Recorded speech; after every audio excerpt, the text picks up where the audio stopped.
ورحمۃ اللہ وبرکاتہ۔ نحمدہ ونصلی ونسلم علی رسولہ الکریم، اما بعد، فاعوذ باللہ من الشیطان الرجیم، بسم اللہ الرحمن الرحیم۔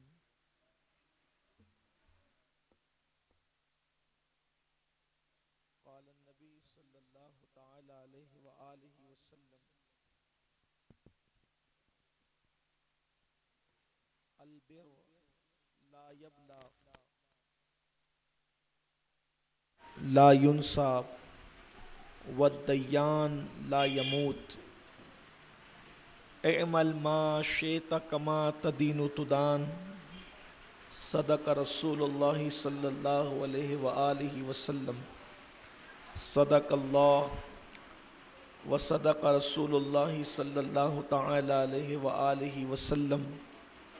غوث اعظم بمنے بے سرو ساما مددے، قبلہ دین مددے، کعبہ ایمان مددے، انتظار کرم تست من عینی را، اے خدا جو خدا بینو خدا دا مددے۔ بگردہ بے بلا افتادہ کشتی، ضعیفانو شکستہ را تو کشتی، بحق کے خواجہ عثمان ہارون، مدد کن یا معین الدین چشتی، مدد کن یا معین الدین چشتی، مدد کن یا معین الدین چشتی۔ نہایت ادب اور احترام کے ساتھ جس طرح سے میں پڑھاؤں میرے ساتھ مل کر پڑھیں۔ الصلاۃ والسلام علیک یا رسول اللہ، الصلاۃ والسلام علیک یا نبی اللہ، الصلاۃ والسلام علیک یا حبیب اللہ، وعلی آلک واصحابک یا نور اللہ، صلی اللہ تعالی علیہ وسلم۔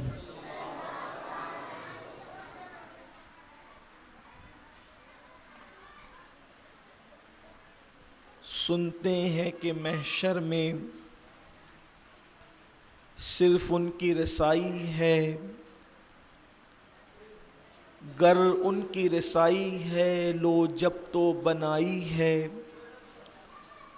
مچلا ہے کہ رحمت نے امید بندھائی ہے، کیا بات تیری مجرم کیا بات بنائی ہے،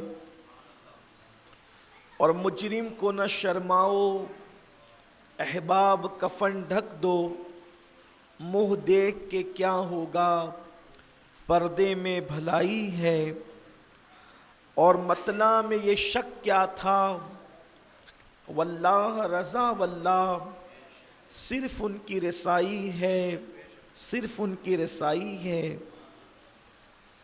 آج کی یہ مختصر سی محفل، بلکہ مختصر سی نشست، اصلاح عقائد و اعمال کے حوالے سے انعقاد پذیر ہے،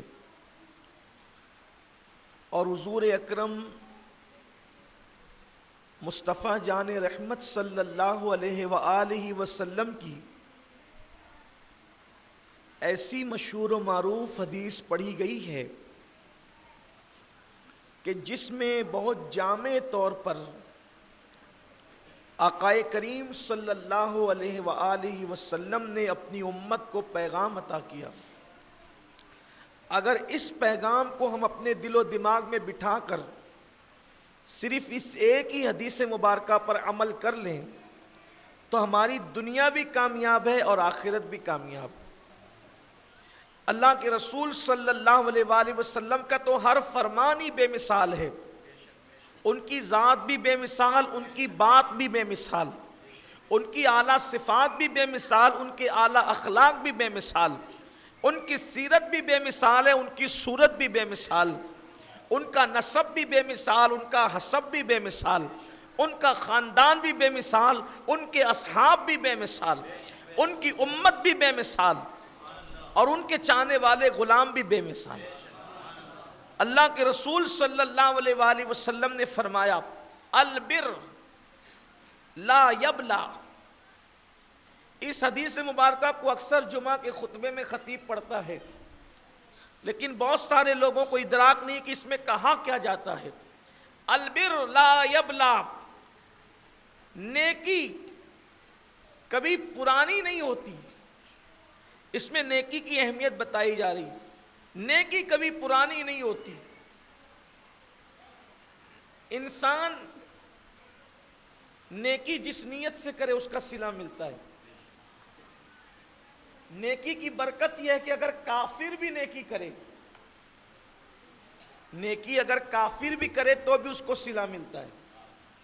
یہ جو ہم نے سن رکھا ہے نا کہ کافروں کو نیکی کا صلہ نہیں ملتا، ایسا نہیں ہے۔ کافر بھی نیکی کرے، یہیں سے تو پتہ چلتا ہے کہ اللہ کی شان کیا ہے۔ اگر کافر بھی نیکی کرے تو اس کو بھی صلہ ملتا ہے۔ یہ الگ بات ہے کہ کافر کو اس کی نیکی کا صلہ صرف دنیا میں ملتا ہے، اور مومن کو نیکی کا صلہ دنیا میں بھی ملتا ہے اور آخرت میں بھی ملتا ہے، دونوں جگہ۔ بلکہ جو دنیا میں اس کو صلہ مل رہا ہے، مومن کو جو دنیا میں صلہ مل رہا ہے، اس سے بہت زیادہ صلہ اللہ اس کو آخرت میں عطا فرمائے گا۔ کافر اگر نیکی کرے تو اس کو کیا صلہ ملتا ہے؟ نیکی کی برکت سے کافر کی عمر بڑھا دی جاتی، اس کو صلہ دنیا میں ملتا ہے، اس کی دولت میں اضافہ کیا جاتا ہے، اس کو تکلیف سے بچا لیا جاتا ہے۔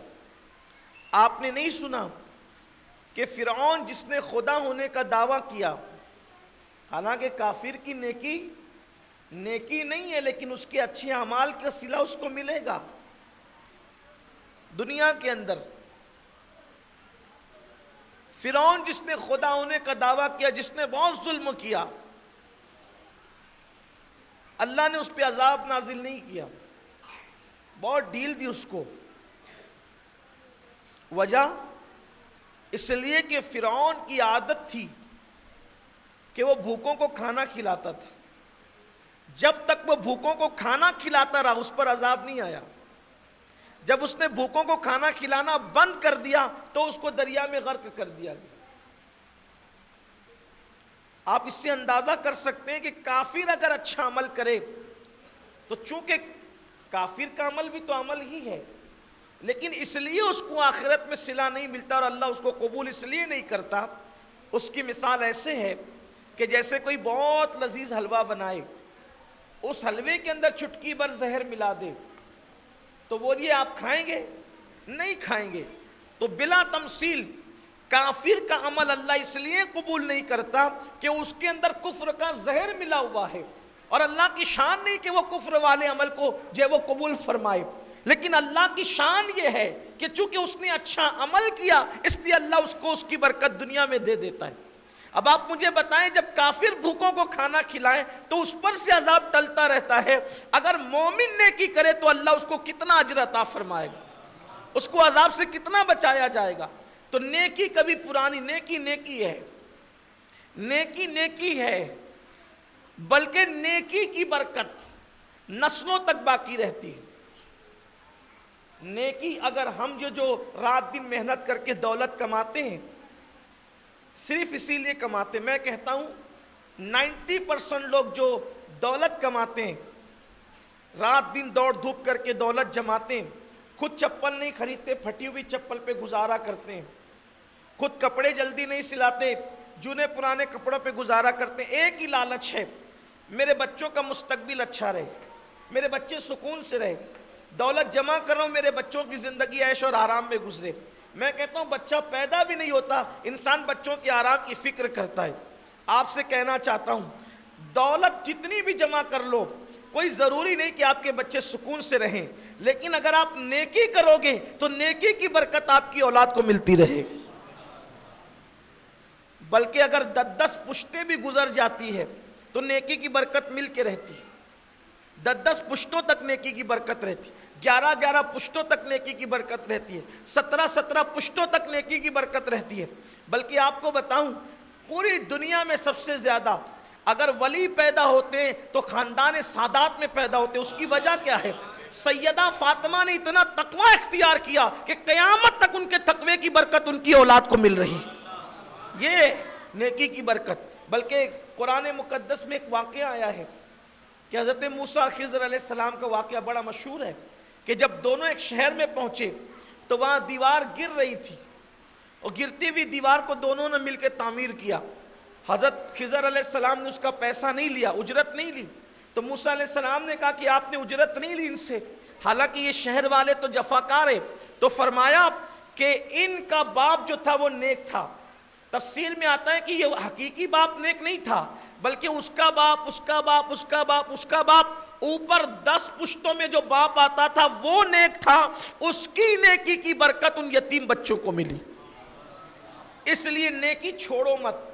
اگر اپنے خاندان کو، خود کو، اپنی اولاد کو اگر خوش دیکھنا چاہتے ہو، مطمئن دیکھنا چاہتے ہو، ان کو پریشانی سے محفوظ دیکھنا چاہتے ہو، ان کو بلاؤں سے محفوظ دیکھنا چاہتے ہو، نیکی مت چھوڑو، بلکہ کسی نیکی کو چھوٹی سمجھ کر کبھی چھوڑنا مت، اس لیے کہ ہو سکتا ہے وہی نیکی اللہ کی بارگاہ میں ہمارے لیے نجات کا ذریعہ بن جائے، نجات کا سامان بن جائے۔ کہتے ہیں قطرے قطرے سے دریا بنتا ہے۔ ہو سکتا ہے کوئی چھوٹی سی نیکی، مثال کے طور پر ایک شخص کو میرے آقا صلی اللہ علیہ وآلہ وسلم نے دیکھا، ایک بار درود شریف پڑھیں، رب صلی وسلم دائما ابدا علی حبیبک خیر الخلق کلہم۔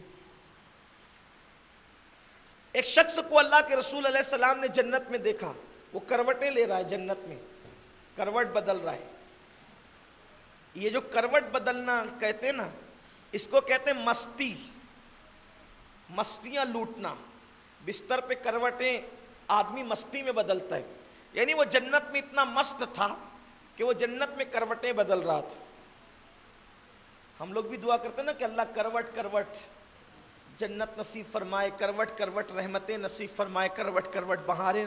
یہ دعا کا اسلوب یہی ہے کہ آدمی کروٹیں اس وقت بدلتا ہے جب وہ مستی میں ہوتا ہے۔ تو جنت میں مستیاں لے رہا تھا، اور جنت میں مستیاں نہیں ہوگی تو پھر مستیاں ہوگی کہاں؟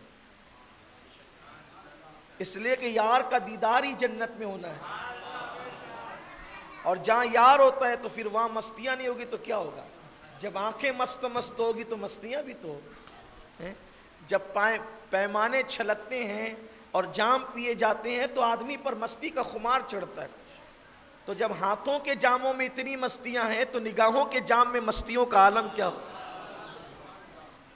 جنت بہت خوبصورت ہے، اور بلکہ جنت سے ہم پیار اس لیے کرتے ہیں کہ جنت میں یار کا دیدار ہونا ہے۔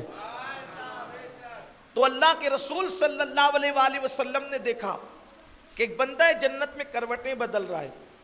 آقا علیہ السلام نے پوچھا کہ تجھے جنت ملی کیسے؟ تو جنت میں آیا کیسے؟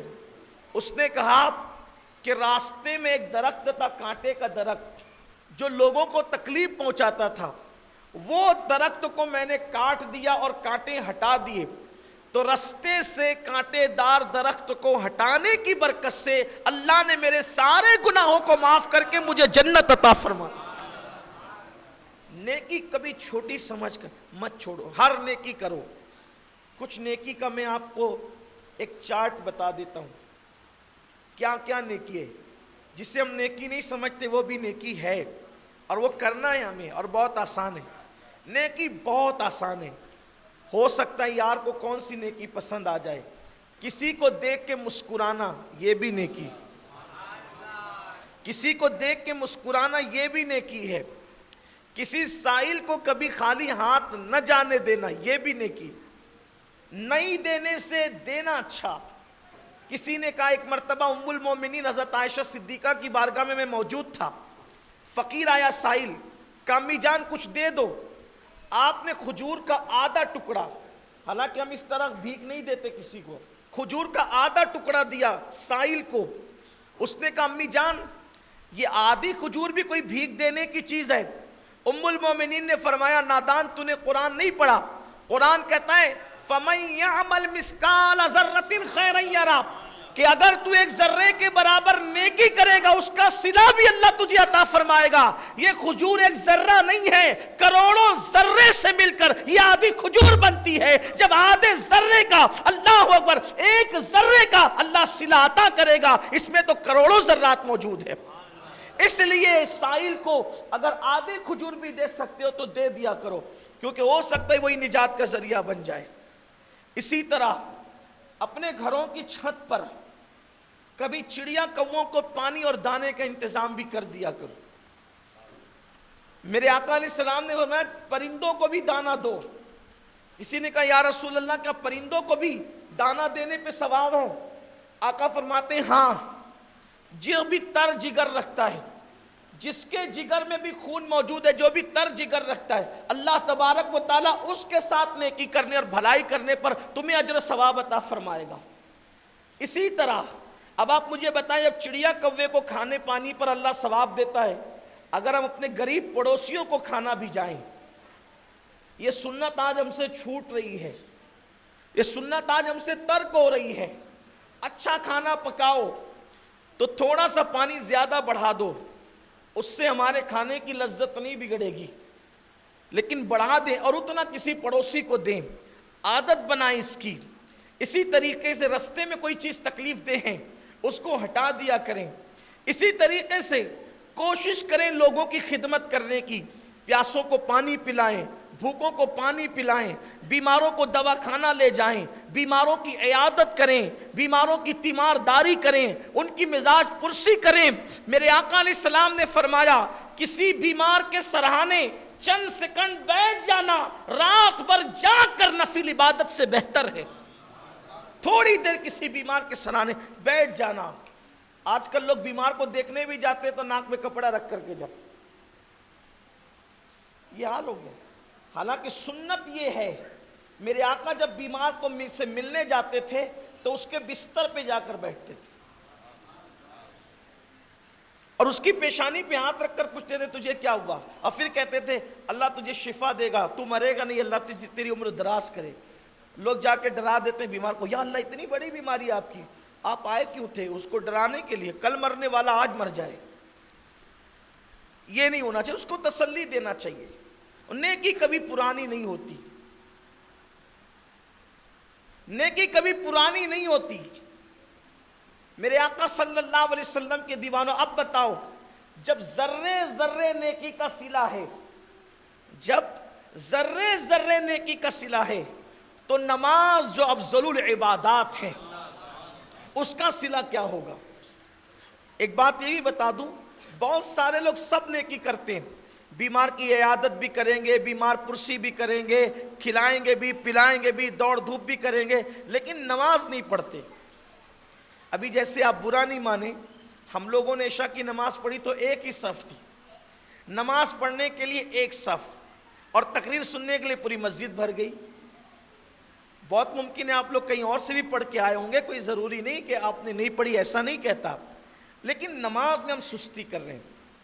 ایک بات ہمیشہ یاد رکھنا، حدیث پاک میں آتا ہے کہ جو نماز نہیں پڑھتا اس کا کوئی عمل قبول نہیں ہوتا، اس لیے نماز کے پابند بنیے۔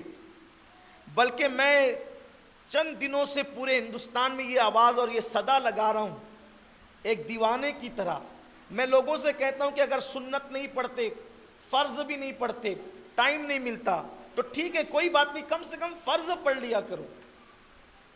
بھئی جب کوئی نماز ہی نہیں پڑھتے، آپ کے پاس ٹائم نہیں ہے، تو کم سے کم فرض کے لیے 5 منٹ کا ٹائم نکال لو۔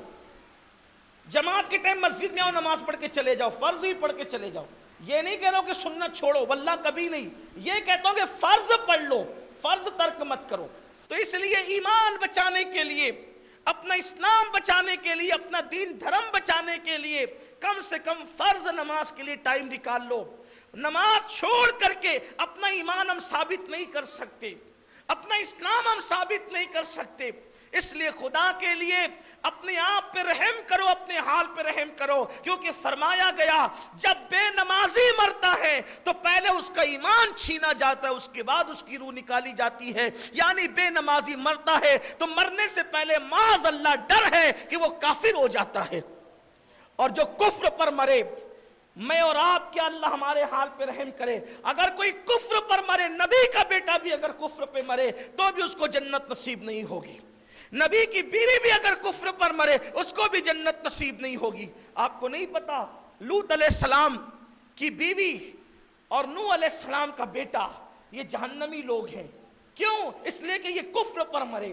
اب آپ مجھے بتائیں نبی کی بیوی ہونا کتنا بڑا شرف ہے، نبی کی بیوی ہونا کتنا بڑا شرف ہے، نبی کا بیٹا ہونا کتنا بڑا، ارے نبی کی نالین ہونا کتنا بڑا شرف ہے، تو نبی کا بیٹا تو بہت بڑی بات ہے۔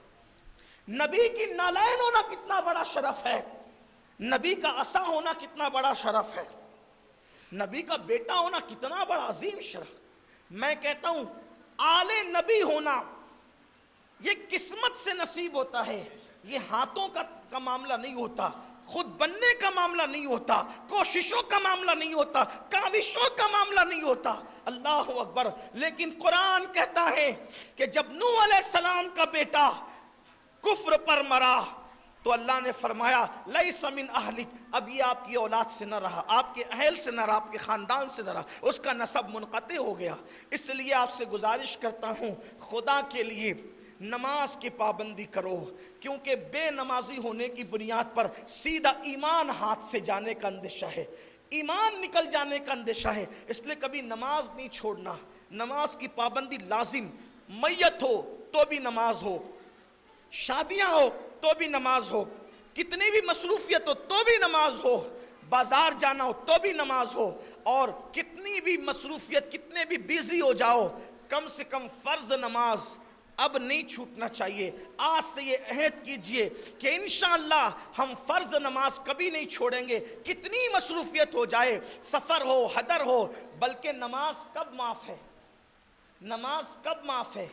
تو فرمایا گیا اگر کوئی بندہ ڈوب رہا ہو، توجہ آپ کی، اگر کوئی بندہ ڈوب رہا ہے وہ دریا میں ڈوب رہا ہے، اس کی نماز باقی ہے، اور نماز کا آخری وقت آیا اور اس کے ہاتھ اوپر ہے، اس کا سر ڈوب رہا ہے، وہ ڈوبتے ڈوبتے نماز کی نیت کر لے۔ اگر اس نے ایسا نہیں کیا تو ڈر ہے کہ اس نماز کے بارے میں اللہ اس سے سوال فرمائے۔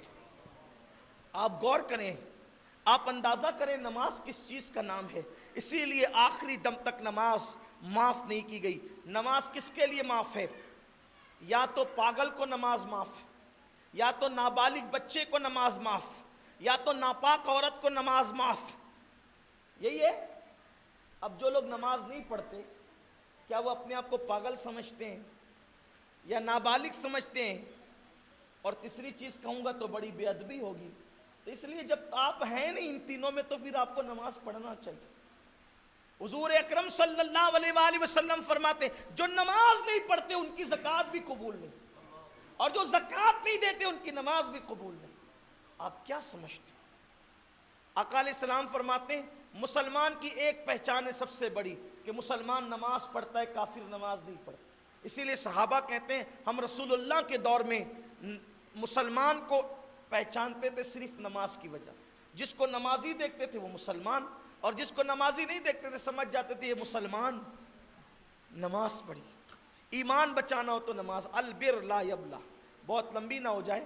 دوسری بات وَالذَّنْبُ لا يُنْسَى، آقا علیہ السلام نے فرمایا گناہ کبھی پرانا نہیں ہوتا، نیکی کبھی پرانی نہیں ہوتی، وَالذَّنْبُ لا يُنْسَى، گناہ کبھی بھلایا نہیں جاتا، گناہ کبھی بھلایا نہیں جا سکتا، گناہ گناہ ہے۔ کسی بہت بڑے صوفی مفکر نے کہا تھا کہ کسی گناہ کو بھی چھوٹا سمجھ کے کرنا مت کہ یہ چھوٹا ہے، نیکی چھوٹی سمجھ کے چھوڑنا مت، اور گناہ چھوٹا سمجھ کے کرنا مت، کیونکہ بڑے بڑے پہاڑوں سے ٹھوکر نہیں لگتی بلکہ چھوٹے چھوٹے پتھروں سے ٹھوکر لگتی ہے۔ چھوٹا سمجھ کے کوئی گناہ مت کرنا، کیونکہ ایک عورت نے بلی پالا، بلی کو باندھ کر کے رکھا، اور وہ بلی بھوکی بھوکی مر گئی، اللہ تعالیٰ نے اسی وجہ سے اس کو جہنم میں داخل کر دی، اور اب بھی وہ بلی جہنم میں اس کو نوچ رہی ہے، کیونکہ اس نے بلی کو بھوکا رکھا تھا۔ گناہ یہ ہے، چھوٹا سا گناہ، چھوٹا سا، بہت چھوٹا سا گناہ۔ اب ایک بات عرض کروں، اس کے بعد آگے بڑھتے ہیں۔ لوگ کہتے ہیں یار چلو چھوٹا ہی گناہ ہے۔ سیدنا فاروق اعظم کا قول ہے کہ تم گناہ چھوٹا کرو یا بڑا کرو، دھیان دینا، بہت دھیان دینا۔ امیر المومنین سیدنا فاروق اعظم کا قول ہے کہ تم گناہ چھوٹا کرو یا بڑا کرو، بس اتنا یاد رکھو کہ تم ادھر گناہ کرتے ہو، ادھر رسول اللہ کے دل کو تکلیف اور اذیت پہنچتی ہے۔ اب آپ سے میں پوچھنا چاہتا ہوں کہ اس گناہ کو میں کس منہ سے چھوٹا کہوں جس گناہ کی وجہ سے رسول اللہ کا دل دکھتا ہے اور آقا کے قلب اطہر کو تکلیف پہنچتی۔ اس لیے کبھی کسی گناہ کو چھوٹا سمجھ کے کبھی مت کرنا۔ اور آج ہم کتنے گناہ کر رہے ہیں، اللہ اکبر۔ چوری مسلمانوں کے اندر، مسلمانوں کا اللہ ماشاءاللہ حال یہ ہو گیا ہے کہ مسلمانوں میں چور پیدا ہو گئے، باضابطہ بستی میں چور رہنے لگے۔ اور ایک بات آپ کو بتاؤں، ایک دن وہ تھا کہ مسلمانوں کی بستی میں اگر کوئی چیز چھوڑ کر کے چلا جاتا اور وہ برسوں کے بعد واپس آتا تو دیکھتا کہ وہ چیز وہیں پڑی رہتی، کیونکہ ہمارے مذہب میں پڑی ہوئی چیز کو اٹھانا بھی جائز نہیں ہے۔ کچھ لوگ کہتے ہیں نا مجھے وہاں پڑی ہوئی چیز مل گئی، مجھے گمشدہ چیز مل گئی۔ بھئی تم نے اٹھایا کیوں؟ اس لیے کہ جو چیز پڑی ہے اس کو لقطہ کہتے ہیں، اور لقطے کے مسائل یہ ہے کہ جو چیز زمین پہ پڑی ہوئی ملے اس کو نہیں اٹھانا۔ اب نہیں اٹھانے میں حکمت کیا ہے؟ آپ کہیں گے یار میں نہیں اٹھاؤں گا، کوئی تو اٹھائے گا، وہ جانے، اس کا کام جانے، آپ نے نہیں اٹھانا۔ کیوں نہیں اٹھانا؟ پڑی ہوئی چیز کیوں نہیں اٹھانا؟ حکمت کیا ہے؟ حکمت یہ ہے کہ جس کی چیز گر گئی اس کو پتا چلے گا کہ میری چیز گر گئی ہے تو وہ ڈھونڈتے ڈھونڈتے آئے گا، تو تم تو اٹھا کر کے چلے گئے، اس کو کہاں ملے گی؟ چھوڑ دو وہیں۔ اٹھانے کی ایک ہی صورت ہے، اگر خیانت دار لوگ وہاں موجود ہے، خائن لوگ موجود ہے کہ کھا لیں گے، غصب کر لیں گے، تو آپ اس لیے اٹھائیں کہ چلے میں اس کو محفوظ رکھوں گا۔ لیکن پھر اب آپ کی ذمہ داری ہوگی، بہت زنجیروں میں آپ جکڑ گئے، اب اس چیز کو آپ پورے ملک میں اس کی تشہیر کر سکتے ہیں، تو بھئی یہ چیز مجھے ملی ہے، جس کی وہ نشانی بتا کے لے جائیں۔ اور اگر آپ اس کو مسجد میں دینا چاہیں تو نہیں دے سکتے، مدرسے میں دینا چاہیں تو نہیں دے سکتے، کسی غریب پہ صدقہ کرنا چاہیں تو نہیں کر سکتے، بس آپ کو اس تک پہنچانا ہے، ورنہ قیامت کے دن آپ سے پوچھا جائے گا۔ البتہ اب وہ چیز ضائع ہونے کا اندیشہ ہے، پڑی ضائع ہو جائے گی، تب یہ ہے آپ اس کو بیچ دیں، بیچ کر کے اب آپ مسجد مدرسے میں دیں۔ لیکن پھر وہ ڈھونڈتے ڈھونڈتے آپ کے پاس آ گیا کہ بھئی میری چیز تھے مجھے دے، آپ کہیں میں نے مسجد میں دے دیا، کہا نہیں میں تو تجھ سے لوں گا، آپ پہ فرض ہے آپ اس کو تاوان بھریں گے۔ کیوں اٹھایا تھا آپ نے؟ یہ ہے پڑی ہوئی چیز کا۔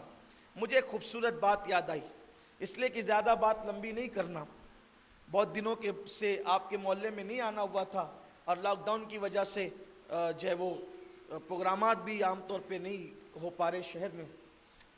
ہمارے کچھ احباب یہاں کے نوجوان ذوالقرنین وغیرہ، ان کی خواہش تھی ان کے گروپ کی کہ یہاں پر کچھ گفتگو ہو جائے۔ ایک بات یاد ہے، آج کل ہر چیز میں لوگ غربت لاتے ہیں۔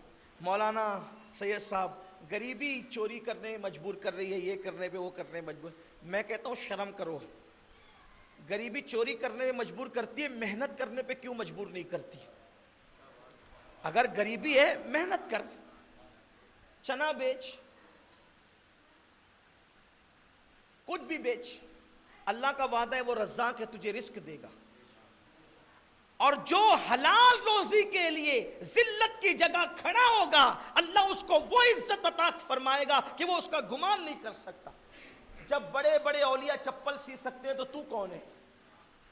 یہ جھوٹ ہے، مکر ہے، فریب ہے۔ محنت کرو۔ ہم سے پہلے بھی غریب گزرے، لیکن غریبوں کی غیرت کیا تھی؟ آؤ مجھے خوبصورت سا واقعہ یاد آیا۔ کیا غریبوں کی غیرت؟ دلی کی جامع مسجد میں روزانہ جو ہے وہ ٹورسٹ لوگ جو آتے ہیں سیر و تفریح کے لیے، سیاح جن کو ہم اردو زبان میں کہتے ہیں، سیاح لوگ، انگلش میں ان کو ٹورسٹ کہتے ہیں، وہ لوگ آتے ہیں دلی کی جامع مسجد دیکھنے کی۔ یہ بھی خاص بات ہے کہ جب حکومت ہماری تھی تو ہم نے کوئی چیز نہ کرائے پر دی نہ بیچا، ہم نے یہ سب نہیں کی، بلکہ ہم نے ایسی بنایا کہ ہم تو مر کر زمین میں چلے گئے، صدیاں بیت گئی، لیکن ہماری بنائی ہوئی چیزوں کو لوگ آج تک دیکھنے آتے ہیں، اور دیکھنے کے آتے ہیں ہندوستان کو دے کر جاتے ہیں۔ ہم نے لوٹ کے کھایا، اس لیے کہ لٹیرے ہم ہے ہی نہیں، ہم تو دینے والوں کی امت ہے، دینے والوں کی اولاد ہیں، دینے والوں کے ماننے والے ہیں۔ ہم نے کبھی نہیں لوٹا، اور بنایا تو ایسے نہیں بنایا کہ بنایا 4 روپے کی اور چندہ کیا 50 روپے کا، ایسے نہیں بنایا، تو اپنے مال سے بنایا، اور ایسے بنایا کہ آج تک لوگ دیکھتے ہیں اور دیکھ کر دانتوں تلے انگلیاں دباتے ہیں کہ فنکاری کا یہ عالم ہے۔ آج بھی، حالانکہ آج ٹیکنالوجی بہت عروج پر ہے، لیکن تاج محل کو دیکھو، جس دور میں بنا تھا اتنا عروج پر، ٹیکنالوجی کے اس دور میں بھی لوگ تاج محل جیسا بنا نہیں سکتے، جو ہم نے ہاتھوں سے بنایا مشینیں بھی ویسا نہیں بنا سکتی۔ ہند کو ناز ہے جس پر وہ نشانی ہم ہے، تاج اور لال قلعہ کے اس دیش میں بانی ہم ہے، جس طرح دلہن کو بندیا سے سجایا جاتا ہے، اس زمین ہندوستان کو ہم نے لال قلعہ کے گویا کے سندور بھر کر ہندوستان کی مانگ میں اس کو سجایا اور تاج کی بندیا لگائے۔ اگر یہاں کی تہذیب میں سندور ہے تو ہم نے لال قلعہ کا سندور بھرا اس ملک کی مانگ میں، اور دلہن بنانے کی رسم میں اگر بندیا ہے تو تاج کی بندیا لگائی ہے ہم نے، اور اس کو تاج کی بندیا لگا کے سونے کی چڑیا بنائی ہے ہم نے۔ کیوں نہ ہوتا؟ اس لیے کہ دینے والوں کا مزاج ہی اور ہے۔ بہرحال میں اور کچھ نہیں کہنا چاہتا، کیونکہ میرا عنوان ہی وہ نہیں ہے۔ تو دلی کی جامع مسجد دیکھنے کے لیے، لال قلعہ دیکھنے کے لیے، تاج آگرہ میں دیکھنے کے لیے لوگ ابھی بھی آتے، بلبلیا دیکھنے کے لیے بھی ابھی بھی آتے۔ ایک انگریز دلی کی جامع مسجد دیکھنے کے لیے آیا تو دیکھا کہ ایک بندہ جس کے پیر بھی کٹے ہوئے، ہاتھ بھی کٹے ہوئے، وہ بھیک مانگ رہا ہے مسجد کے دروازے پہ بیٹھ کر۔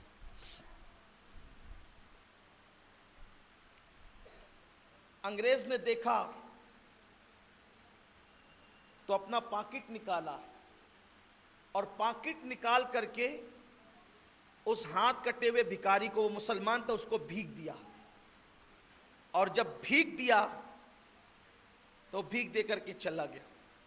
وہ اپنا پاکٹ جیب میں رکھنے کی بجائے وہ جیب میں رکھا اس نے، لیکن ہاتھ کی حرکت کچھ علیحدہ سی ہو گئی اور اندازہ اس کا ناکام ہو گیا، فیل ہو گیا، تو جیب میں پاکٹ جانے کی بجائے وہ زمین پہ گر، وہ چلا گیا۔ اس فقیر کی نظر، جو بھکاری تھا، اس کی نظر اس پاکٹ پر پڑی تو اس نے آواز دی، لیکن اس کی آواز نہیں جا سکتی تھی، وہ چلا گیا تھا دور، پیر بھی اس کے کٹے ہوئے تھے، ہاتھ بھی کٹے ہوئے تھے۔ پھر اس نے بڑھ کر کے، چونکہ قریب میں وہ پاکٹ پڑا تھا، اٹھا کر کے رکھ لیا، اور روزانہ وہ پاکٹ لے کر آتا اور لوگوں کو دیکھتا کہ وہی تو نہیں، وہی تو نہیں۔ برسوں کے بعد پھر وہی انگریز آیا تو اس نے پہچان لیا، اس فقیر نے۔ آپ کو اس پہ حیرت نہیں ہونا چاہیے، اس لیے کہ میں نے ممبئی میں دیکھا ہے کہ جو عورتیں اور جو مرد مسجد کے دروازے پر چپل سنبھالنے کے لیے بیٹھتے ہیں، اللہ نے ان کو اتنا دماغ دیا ہے کہ چپل آپ ان کے پاس اتار دیں، آپ جا کے اسماعیل ابھی مسجد ہے، عاشق شاہ بخاری مسجد ہے، وہاں تجربہ کر لیں، آپ اتار دیں، وہ آپ کا چہرہ دیکھتے ہیں، جب آپ مسجد سے باہر نکلیں گے تو جو آپ نے چپل اتاری تھی، صرف چہرہ دیکھ کر وہ چپل آپ کے پاس رکھیں گے۔ ابھی بھی آپ جا کر دیکھ لیں، خدا جانے کیسا ان کا دماغ ہے۔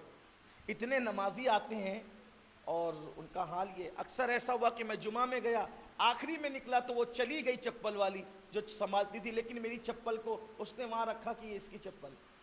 یہ ہوتا ہے, آپ جا کے تجربہ کریں گے. اس لیے کہ کوئی ضروری نہیں ہوتا ہے کہ اللہ جس کو دولت دے اس کو دماغ بھی دے, اور جس کو غربت دے اس سے دماغ بھی چھین لے, ایسا نہیں ہوتا. قدرت کی عطائیں قدرت کی عطائیں ہیں.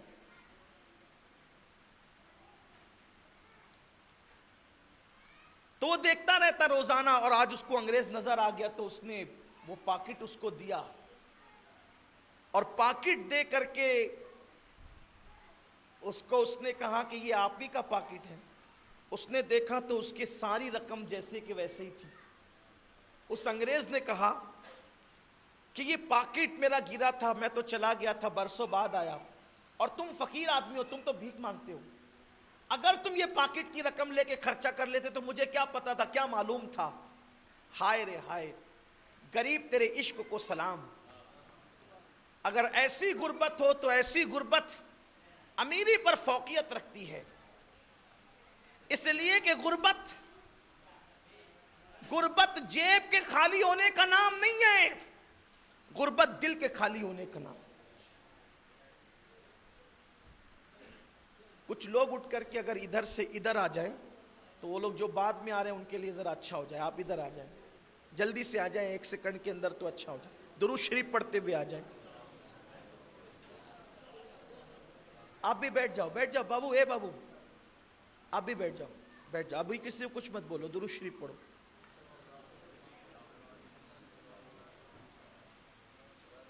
اللہ رب محمد صلی اللہ علیہ وسلم نحن عباد محمد صلی اللہ علیہ وسلم. انگریز نے کہا یار تم فقیر ہو, بھیک مانگتے ہو, لوگ ایک ایک سکہ ڈال کر کے جاتے, تمہیں اتنی نوٹ مل گئی تھی, وہ بھی انگلستان کی نوٹیں مل گئی تھی, اگر تم اس کو خرچہ کر ڈالتے تو کون پوچھنے آتا. وہ فقیر تھا لیکن دل کا امیر تھا. وہ فقیر تھا مگر دل کا امیر تھا.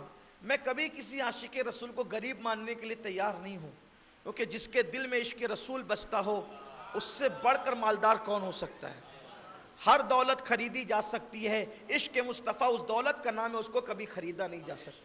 اور غریب عشق رسول رکھنے والے کو غریب کہنے والے کو میں اس کی توہین سمجھتا ہوں. اس لیے کہ واللہ ایک پنڈے میں عشق مصطفیٰ رکھا جائے اور ایک پنڈے میں پوری کائنات کی دولت رکھی جائے تو عشق مصطفیٰ بھاری ہوگا. اس لیے کہ جنت عشق مصطفیٰ کی وجہ سے ملے گی, دولت کی وجہ سے نہیں ملے گی. تو اس انگریز نے کہا کہ تم فقیر ہو, فقیر, تم یہ پیسے خرچے کر لیتے تو تمہارا کون کیا کر لیتا, مجھے تو پتا بھی نہیں چلتا. اس فقیر نے جواب دیا, میں مسلمان ہوں اور تم عیسائی ہو. جب تمہارا پاکٹ گرا تو گرتے ہوئے پاکٹ کو میرے اللہ نے بھی دیکھا, گرتے ہوئے پاکٹ کو میرے نبی نے بھی دیکھا, اور گرتے ہوئے پاکٹ کو تیرے نبی, جن کو ہم بھی نبی مانتے ہیں, عیسیٰ علیہ السلام نے بھی دیکھا. اب گرتا ہوا پاکٹ اللہ دیکھ رہا ہے, میرے نبی دیکھ رہے ہیں, تیرے نبی دیکھ رہے ہیں. اب میں اس کو اٹھا کر خرچہ کر لیتا, اب اگر میں اس کو اٹھا کے خرچہ کر لیتا, چرا لیتا, کھا لیتا, تو تیرے نبی چوتھے آسمان سے میرے نبی کو دیکھتے, اور میری اس حرکت سے میرے نبی کا سر نیچا ہو جاتا. اس لیے کہ اولاد کی برائی سے باپ کا سر نیچے ہوتا ہے, اور ہمارے نبی ہمیں باپ سے زیادہ چاہتے ہیں, ماں سے زیادہ چاہتے ہیں. ہو سکتا ہے تیرے نبی کہتے کہ دیکھیں آپ کا امتی میرے امتی کے ساتھ کیسی چوری اور زیادتی کر رہا ہے, واللہ میرے نبی کا سر نیچے ہو جاتا. چند پیسوں کے عوض میں اپنے نبی کا وہ اعلیٰ سر جس پر ورفانا لک ذکرک کا تاج سجا ہو, جس پر قیادت, امامت, سیادت کا تاج سجا ہو, شفاعت کا تاج سجا ہو, وہ سر اس چھوٹی سی رقم کے عوض جھکتے ہوئے نہیں دیکھ سکتا تھا. میں تو یہ چاہتا تھا کہ میرے نبی تیرے نبی سے کہے کہ دیکھ تیرے امتی کے پیسے گرے تو میرا امتی فقیر ہو کر بھی خرچہ نہیں کر رہا ہے, چرا نہیں رہا ہے, اور میرے نبی کا سر جو اونچا ہے فخر سے مزید اونچا ہو جاتا. ہم تو فاقوں میں زندگی گزار لیں گے لیکن اس اعلیٰ سر کو نیچے کیسے ہونے دیں گے؟ اب میں یہاں آپ سے کہتا ہوں سنیو، جس نبی کے نام پہ مر مٹنے کی بات کرتے ہو، کبھی سوچا جب ناشتے ہوں گے تو نبی کی سر اقدس کا، جب نماز کے وقت میں گیم کھیل رہے ہوتے ہوں گے حضور علیہ السلام پہ کیا گزرتی ہوگی؟ جب عورتوں کے ساتھ بدفعلی بد نظری مسلمانوں کے محلے کے اندر جب پاپ ہوتا ہوگا حضور کے دل پر کیا گزرتی ہوگی؟ اپنی بات اختتام پر لے جاتے ہوئے کہوں، گناہ کرنے سے پہلے بس اتنا سوچ لینا، گناہ کتنا بھی چھوٹا ہو وہ نبی کو تکلیف اور اذیت پہنچاتا ہے۔ جو نبی ہم سے اتنا پیار کرتے ہوں کہ فرمایا بستر پہ جاؤ، بستر صاف کر لیا کرو۔ یا رسول اللہ کیوں بستر صاف کروں؟ بستر میرا، میرے گھر کا کیوں صاف کروں؟ کوئی ماں بھی یہ تعلیم نہیں دیتی، کوئی پیر بھی یہ تعلیم نہیں دیتا، کوئی استاد بھی یہ تعلیم نہیں دیتا، اور میرے نبی سے پہلے جو اور انبیاء تھے ان میں سے کسی نے بھی یہ تعلیم نہیں دی کہ بستر پہ جاؤ تو بستر صاف کر لو۔ توجہ، بستر پہ جاؤ تو بستر صاف کر لو، اس لیے کہ بظاہر اس تعلیم کا تعلیمات نبویہ سے کوئی تعلق نہیں ہے۔ بظاہر اس کا تعلق، تعلیمات نبویہ کا مطلب کیا؟ گناہ سے بچو، نیکی کرو، یہی ہے نا تعلیمات نبویہ۔ لیکن یہ کہنا، اگر دھیان حاضر ہے، توجہ حاضر ہے، یہ کہنا کہ بستر پہ جاؤ بستر صاف کر لو، یا رسول اللہ کیوں صاف کر لوں؟ میرے عزیز، میرے امتی، اس لیے کہ بستر میں کوئی کنکر ہوگا، حالت نیند میں تجھے چبھ جائے گا تو میں تجھے کنکر کا چبھنا گوارا نہیں کرتا۔ کوئی کیڑا ہوگا تو تجھے کاٹ لے گا تو میں اس کا کاٹنا تجھے گوارا نہیں کرتا، اس لیے بستر صاف کر لے تاکہ تجھے کنکر نہ چبھے۔ کتنی یہ امت جفاکار ہو گئی، یہ امت کتنی بے وفا ہو گئی، جس نبی نے اپنے بستر کا کنکر چبھنا ہمیں گوارا نہیں کیا، آج ہم اپنے گناہوں سے اس نبی کے دل کو چھلنی چھلنی کر رہے ہیں، اس نبی کا دل دکھا رہے ہیں۔ مجھے یاد آتا ہے، اللہ اکبر، جب میں سوچتا ہوں کہ میرا نبی کتنا مشفق، کتنا مہربان، ماؤں سے زیادہ پیار کرنے والا، جو میرے بستر کا کنکر مجھے چبھتا ہوا دیکھ نہیں سکتا، وہ میرے قبر کے بچھو مجھے ڈنک مارے، یہ کیسے وہ گوارا کر سکتے ہیں؟ یا قبر کی مٹی مجھے چبھے، وہ کیسے گوارا کر سکتے ہیں؟ لیکن بات اتنی ہے، اگر یہاں ہم ان کے دل کا خیال کریں تو انشاءاللہ قبر میں وہ ہمارا خیال ضرور فرمائیں گے، لیکن یہاں اگر ہم ان کا دل ہی دکھاتے رہیں، ان کے دل کو چھلنی چھلنی کرتے رہیں، اذیت پہنچاتے رہیں، سوچو تو صحیح، اس کا مال لے کر کھا جائیں، بیوی پہ ظلم کریں، پڑوسی پہ ظلم کریں، یہ کریں وہ کریں، حضور کو کتنی تکلیف ہو رہی ہوگی، اللہ اکبر، کتنی اذیت ہو رہی ہوگی۔ خدا کے لیے مسلم امت سنور جائے، مسلم امت سدھر جائے اور سوچے کہ حضور جب ہمارے بستر کا کنکر ہمیں چبھنے نہیں دینا چاہتے، کتنے شفیق ہے، کتنا پیار کرتے۔ مستقل عنوان ہے، پانی دیکھو، پانی پیو، دیکھ کر پیو، پانی دے، اس کا تعلیمات نبوی سے کیا تعلق ہے؟ پانی دیکھ کر پیو۔ حضور تیرے حلق کے اندر، توجہ فرمائیں، حضور تیرے حلق کے اندر کچرا نہیں جانے دینا چاہتے، کچرا جائے گا تو تیرے جسم کو، جو نبی تیرے حلق میں کچرا نہیں جانے دینا چاہتے، تو اپنے حلق کے نیچے سود کے لقمے اتار رہا ہے، حرام لقمے اتار رہا ہے، سوچے تو صحیح نظر آپ، چوری کے لقمے اتار رہے، جھوٹ بول کے کما کر کے حرام کے لقمے اتار رہے۔ نبی نے کہا تیرے ساتھ شفقت کی کہ کچرا بھی تیرے حلق میں نہ جائے، فرمایا اندھیرے میں مت کھانا، اندھیرے میں کھانا مت کھانا۔ کیوں؟ اندھیرے میں کھائے گا ہو سکتا ہے کنکر آ جائے، ہو سکتا ہے کوئی ایسی چیز آ جائے کیڑا وغیرہ دیکھ نہ سکے، اندھیرے میں کھانے سے منع کر دیا۔ سوتے وقت ہاتھ دھو کر سو، جھوٹے ہاتھ نہیں سونا، جھوٹے ہاتھ نہیں سونا، ہاتھ میں کھانا پینا لگاؤ نہیں سونا۔ کیوں؟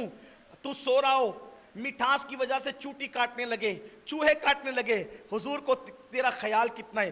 کہا کہ ہاتھ دھویا کرو کھانے کے بعد تاکہ تمہیں جانور نہ کاٹے، تمہیں تکلیف نہ پہنچائے۔ اچھا، ہاتھ دھونے میں تیرا فائدہ ہے، اور بشارت کائے کی دی؟ فرمایا جو کھانے سے پہلے ہاتھ دھوئے اس کی تنگ دستی جاتی ہے، جو کھانے کے بعد ہاتھ دھوئے اللہ اس کے گناہوں کی مغفرت فرما دیتا۔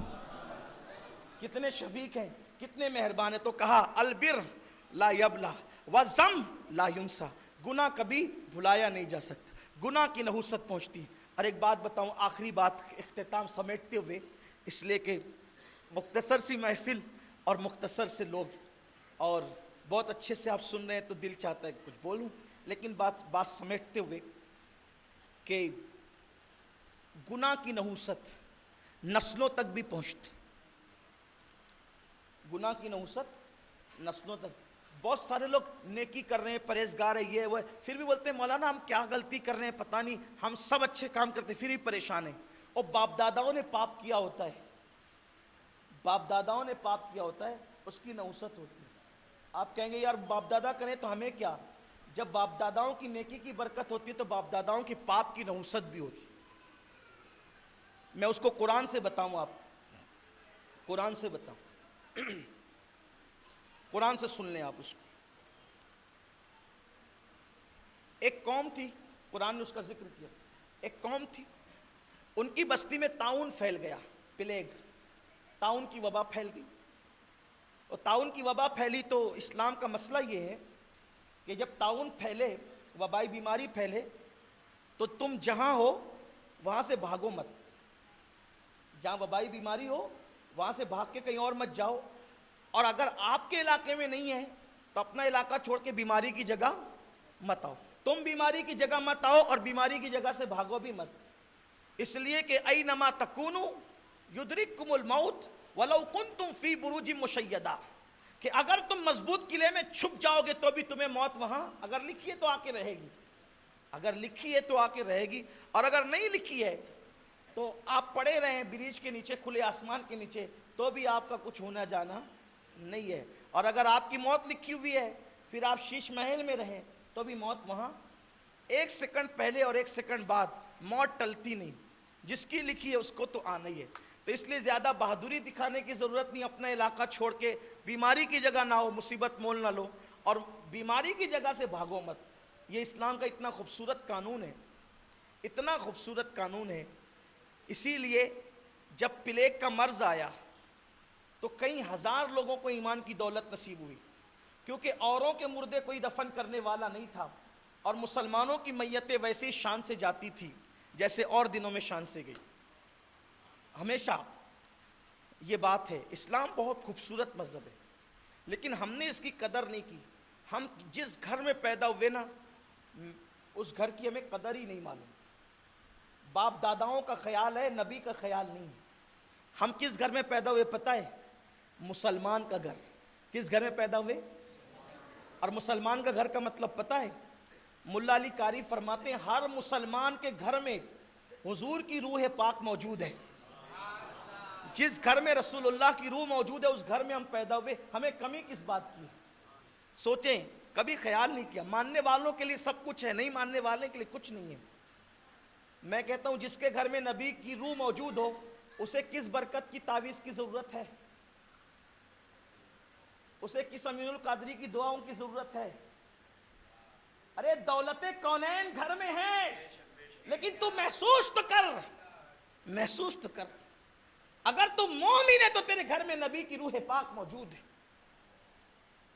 اب جس گھر میں پکچر بج رہا ہو، جس گھر میں زنا کے مناظر دیکھے جا رہے ہوں، جس گھر میں ہیرو ہیروئن کا ننگا ناچ ہو رہا ہو، بڑی بڑی ٹی ویاں لگا رکھی ہو، لوگ کہتے ہیں یار امین القادری کی فکر بھی سمجھ میں نہیں آتی، لوگ چاند پر جا کر آ گئے، یہ ابھی تک ٹی وی کا رد ہی کر رہا ہے. کہ میں نے ٹی وی کا رد کبھی کیا ہی نہیں، پاگل ہوں ٹی وی کا رد کروں گا؟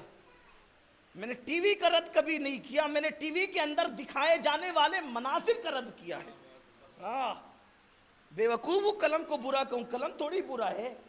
قلم سے جو گانے لکھتے ہیں وہ گانے کی مذمت کر رہا ہوں، قلم کی مذمت نہیں، کیونکہ جانتا ہوں اگر قلم آ جائے کسی آگل پاگل کے ہاتھ میں وہ گانے لکھتا ہے، اور قلم آ جائے امام احمد رضا کے ہاتھ میں تو ایسی نعتیں لکھتا ہے کہ دلوں کا شبستان سجا دیتا ہے، اور خود ہی گنگنانے لگتا ہے کہ اللہ اکبر. کہتے ہیں اور بڑے مزے میں کہتے ہیں کہ نہیں ہند میں واصف شاہ ہدا، مجھے شوخی تب رضا کی قسم. اگر تلوار کسی دہشت گرد کے ہاتھ میں ہو دہشت پھیلاتی، صلاح الدین ایوبی کے ہاتھ میں ہو انصاف کو عام کر دیتی. ہم تلوار کے مخالف نہیں، ہاتھ کے مخالف، قلم کے مخالف نہیں، ہاتھ کے مخالف ہے. اسی طریقے سے ٹی وی کا استعمال اگر غلط ہو رہا ہے ہم اس کے زنا مت دیکھو، عیاشی مت دیکھو، آوارگی مت دیکھو، ہیرو ہیروئن کا ننگا ناچ مت دیکھو. ہاں اگر کسی عاشق رسول کی پڑی ہوئی نعت سن رہے ہو ہمیں کوئی اعتراض نہیں، ہمیں کوئی اعتراض نہیں. اگر کسی کا بیان سن کے زندگی بدل رہی کسی عاشق رسول کی ہمیں کوئی اعتراض نہیں. لیکن آپ صرف اتنا غور کر لیں جب آپ فلم دیکھتے ہوں گے اور روح اقدس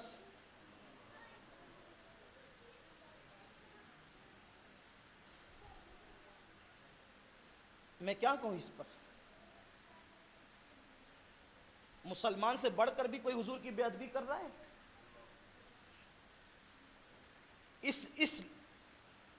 اس تناظر میں کہہ رہا ہوں، اس تناظر میں. بلکہ میں تو کہتا ہوں کہ اگر یہ تصور آ جائے کہ حضور کی روح پاک ہمارے گھر میں موجود ہے تو پھر میں تو بلند آواز سے بھی گفتگو کرنے سے ڈروں. حضور کی روح پاک موجود ہے گھروں میں، لیکن یہی ہے جو خیال کرتے ان کو برکت ملتی ہے، جو خیال ہی نہیں کرتے انہیں برکت کب ملے؟ اس لیے کہ جو رمضان شریف کا احترام نہ کرے رمضان انہیں کیا برکت دے گا؟ جو ماں باپ کا ادب نہ کرے انہیں ماں باپ سے کیا برکت ملے گی؟ ان کے لیے تو ماں باپ پھر جہنم ہے. رمضان شریف ان کے لیے جہنم ہے جو رمضان شریف کا ادب نہیں کرتے. تو جو حضور علیہ السلام کا ادب نہیں کرتے ان کے لیے سب سے بڑی آزمائش حضور کی ذات ہے. ابو لہب چچا ہو کر جہنم میں کیوں جا رہا ہے؟ حضور کی وجہ سے. اور بلال عاشق بن کر کے جنت میں کیوں جا رہے؟ حضور کی وجہ سے. حضور کا ادب نہیں کیا تو گھر کا فرد جہنمی ہو گیا، حضور کا احترام کیا تو حبشی سے آنے والا بھی جنتی ہو گیا، حبشہ سے آنے والا جنتی، بلکہ قرن میں رہنے والا گھومنے والا دیوانہ ایسا جنتی ہوا کہ اس کی دعا پر آدھی امت جنت میں داخل ہو گئی. تعظیم کی بات ہے، لوگ احترام کریں، اپنے نبی کا احترام سیکھیں. صرف ہاتھ باندھ کے سلام پڑھنا یہی احترام نہیں ہے. یہ بھی خیال کرو حضور کی روح پاک جیسا کہ ان کی شان ہے، کس شان سے ہے اس کی تشریح نہیں کرتا. جس کا ایمان جتنا مضبوط ہے وہاں روح پاک اسی شان سے جلوگر ہے. یہاں پر ایک بدبخت بولنے لگا، ٹی وی پہ بہت چیختا رہتا ہے، چہرہ بھی اس کا عجیب دکھتا ہے، اس پہ کوئی تبصرہ نہیں کرتا. باقی یہ دیکھو سنیوں کو یہ بھی کہتے ہیں کہ نبی ہمارے گھر میں ان کی روح پاک موجود ہے. حالانکہ ملا علی قاری نے اس کو لکھا ہے، شارح بخاری ملا علی قاری بہت بڑے عالم ہیں، انہوں نے لکھا، شفا کی شرح کرتے ہوئے لکھا.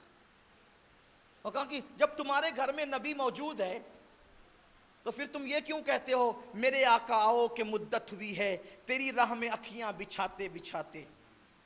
پھر کہتے ہو کہ سنا ہے آپ ہر عاشق کے گھر تشریف لاتے ہیں، میرے گھر میں بھی ہو جائیں چراغاں یا رسول اللہ. کہا جب پہلے سے موجود ہے تب بلاتا کس کو ہے؟ ہم نے کہا تو یہی تو نہیں سمجھتا، وہ موجود ہے روحانی طور پہ اور اب بلانا چاہتے ہیں جسمانی طور پہ،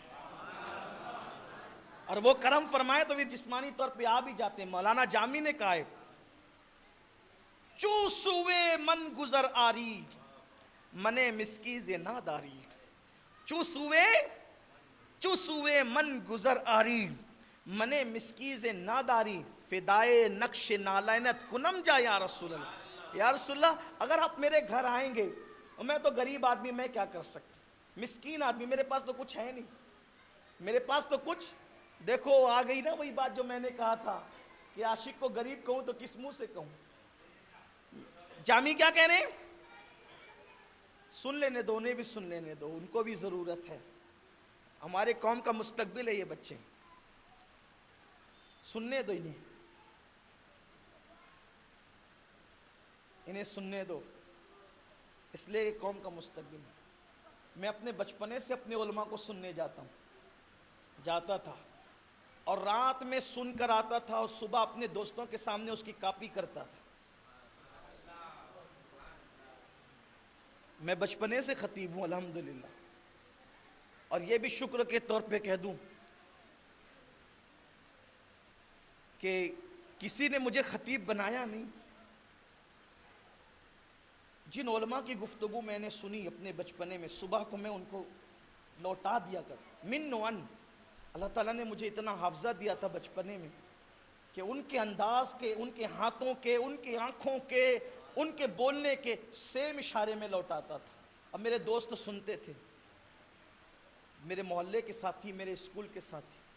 بیچارے پہلے سے برداشت کرنے کے عادی تھے، بلکہ بعد میں جب عمر کچھ بڑی ہوئی تو ان سننے والوں میں ہمارے برادر امتیاز بھائی بھی موجود تھے. ہاں سن لینے دو، بچوں کو نظر انداز مت کیا کرو. بچپنے میں آتے ہیں تو ہم بگا دیتے ہیں، پھر جوانوں کے آتے نہیں تو پھر منت کر کے بلاتے ہیں. آنے دو ان کو، آنے دو ان کو، بیٹھنے دو انہیں، محفل کی زینت بننے دو، اپنا مستقبل ہے یہ. ہو سکتا ہے انہی میں پھر کوئی ایسا خطیب پیدا ہو کہ جو اپنی قوم سے مخاطب ہو. ذوق ایسی پیدا ہوتے. تو علامہ جامی کہتے ہیں چوسوے من گزر آری منے مسکیز امناداری. یا رسول اللہ اگر آپ میرے گھر آئیں گے، میں تو مسکین آدمی ہوں، میں کچھ رکھتا نہیں، فقیر آدمی ہوں، میں کیا آپ کو پیش کروں گا؟ پھر کہتے ہیں چونکہ دولت کہیں رکھتا ہوں نا تو وہی پیش کرتا ہوں. کہتے ہیں فدائے نقش نالینت کنم جا یا رسول اللہ، حضور آپ کی نالین جان رکھی ہوگی اور اس کا نشان جو پڑے گا میں اپنی جان ہی اس پہ قربان کر دوں. آپ آئیں تو صحیح نا، آپ آئیں تو صحیح. تو حضور کی روح پاک گھر میں موجود ہے. بات دور نکل گئی. عرض یہ کر رہا تھا کہ اس کا ہمیں بہت خیال کرنا چاہیے، حضور کے دل کو تکلیف نہ دے. تو گناہ اس کی نحوست نسلوں تک پہنچتی، یہ بات کر رہا تھا. تو طاعون کی وبا پھیلی، اللہ کا حکم ہے کہ بھاگ کے نہیں جانا بیماری سے ورنہ موت تو آ کے رہے گی. ان میں سے کچھ لوگ جو یہودی تھے، اسی بنی اسرائیل کے دور کا واقعہ ہے، تقریباً 70,000 یہودی طاعون اور پلیگ کی وبا سے بھاگ کر جنگل میں نکلے کہ ہم بچ جائیں گے. حالانکہ منع کیا تھا، جانا نہیں، لیکن یہودی اتنی نالائق قوم ہے کہ جو چیز سے منع کرے وہ زیادہ کرے. بدترین قوم، پوری دنیا کی سب سے بدترین قوم، انتہائی زبان دراز، گستاخ، غدار قوم. اور آج میری قوم انہی یہودیوں کے نقش قدم پہ چل پڑی. قرآن نے سب سے زیادہ جس کی برائی بیان کی وہ یہودی قوم ہے. اور میرے آقا علیہ السلام نے فرمایا کہ میری امت یہودیوں کے نقش قدم پر چلے گی اور جو جو انہوں نے کیا وہ یہ بھی کریں گے. آقا نے یہاں تک فرمایا حتیٰ کہ اگر کسی یہودی نے اپنی ماں کے ساتھ زنا کیا ہے تو میرا کوئی امتی اپنی ماں کے ساتھ بھی زنا کرے گا. جو انہوں نے کیا یہ سب کریں. دیکھ لو آپ، یہودیوں نے داڑیاں منڈائی، دیکھو دیکھ لو کتنے خوبصورت اور اسمارٹ بننے چلے ہیں. یہ یہودیوں کا فیل ہے نا. یہودیوں نے فرقہ واریت پھیلائی، دیکھ لو مسلمانوں نے فرقہ واریت. یہودیوں نے نبیوں کی توہین کی، دیکھ لو نبیوں کی توہین کلمہ پڑھنے والے کر رہے ہیں. یہودیوں نے انبیاء کے ساتھ زبان درازیاں کی، آپس میں خون ریزیاں کی، جنگ و جدال کیا، قتل و قتال کیا، یہ سب کیا. اپنی بیٹیوں کے حسن کے سودے کیے، دیکھ لو وہی سب ہو رہا ہے. اور قیامت قریب ہے اور یہی سب ہوتا رہے گا. جو اپنے آپ کو اللہ کے کرم سے بچا لے وہی بچا لے گیا، بلکہ کوئی اپنے آپ کو نہیں بچا سکتا. اللہ جس کو بچا لے اللہ اس کو بچا لے. من یہدہ اللہ فلا مضل لہ ومن یضلل فلا ہادی لہ. اللہ جسے ہدایت دے اسے کوئی گمراہ نہیں کر سکتا، اللہ جسے گمراہ کرے اسے کوئی ہدایت نہیں دے سکتا. بھاگ گئے وہ سب موت کے ڈر سے. اللہ نے ان پہ طاعون ان پہ مسلط کر، کیونکہ جنگل میں جاؤ کہ شہر میں جاؤ اللہ جسے چاہے اسی کو لگے گا. طاعون اللہ نے ان کو لگا دیا، مر گئے سب، مر کے پڑے گئے. اب مر کے پڑے تو ان کی لاشیں بھی سڑ گئی. سب لاشیں سڑی تو سڑی ہوئی بدبو، جو گوشت سے سڑے ہوئے گوشت سے بدبو آتی وہ بدبو بھی آنے لگی. پھر اللہ کے پیغمبر ادھر سے گزرے تو لوگوں کو عبرت بتانے کے لیے کہ دیکھو یہ بھاگ کر گئے تھے، موت آئی، سڑ گئی تھی لاشیں. اللہ کے نبی نے دعا کی، وہ زندہ ہو گئے. لیکن اللہ نے نشانی باقی رکھنے کے لیے، نشانی کہ یہ لوگ بھاگے تھے، ہم نے موت دی تھی، پھر ہمارے نبی نے ان کو زندہ کیا. نشانی باقی رکھنے کے لیے وہ جو سڑی ہوئی لاش کی بدبو ہے نا ان کے جسم میں قائم رکھی. سڑی ہوئی لاش کی بدبو ان کے جسم میں قائم رکھی. وہ جب تک زندہ رہے ان کے جسم سے سڑی ہوئی لاش کی بدبو آتی رہی، تاکہ لوگ سونگ کر کے اندازہ کرے وہ بھاگوڑا ہے، بھاگنے والا ہے، وبا سے بھاگ رہا تھا، موت سے بھاگ رہا تھا. دیکھو یہ اللہ نے اس کو عذاب دیا. پھر ان کی آنے والی نسلیں آج تک، وہ جو بھاگے تھے نا 70,000، اور مر گئے تھے, سڑ گئی تھی لاشیں, پھر نبی نے زندہ کیا. آج بھی ان کی نسلیں موجود ہے, آج بھی ان کے جسم سے وہی سڑی ہوئی بدبو آتی ہے جو ان کے جسم سے آتی ہے. لمحوں کے گناہوں نے صدیوں کی سزا پائی. اللہ نبی کا فرمان نہیں مانا تو آج تک ان کی نسلیں بھگت رہی ہے. اگر ہم بھی گناہ سے آج توبہ نہیں کرتے, ہماری نسلیں بھی بھگت سکتی ہے. اس لیے توبہ کرو, گناہ سے بچو. آخری بات, گناہ بھلایا نہیں جا سکتا. اعمل عمل کر, ما شیتا جو تو چاہے. نیکی بیان ہو گئی, گناہ بھی بیان ہو گیا, اب تم پہ ڈال دیا. ہم نے اپنی ذمہ داری پوری کر دی کہ نیکی نیکی ہے, گناہ گناہ ہے. اعمل عمل کر, ما شیتا جو تو چاہے. کیا ہوگا؟ کما تدین تدان, جیسا کرے گا ویسا پائے. نیکی کر نیکی پائے گا, گناہ کر اس کا صلہ تجھے ملے گا. بھلائی کر بھلا ہوگا, برائی کر برا ہوگا. کوئی دیکھے نہ دیکھے پر خدا تو دیکھتا ہوگا. جو آخری بات کرنے چلا تھا, اس میں پورا نچوڑ آ رہا ہے گفتگو کا. نیکی کرو گے برکت ملے گی جیسے آپ نے سنا, گناہ کرو گے نحوست ملے گی اور نسلوں کو ملے گی. آج ہمارے معاشرے میں بدکاری اور بدی بہت پھیل رہی. 16 17 سال کے لڑکے اور لڑکیاں بدی میں مبتلا ہیں. شادی سے پہلے سب لٹا آتے ہیں.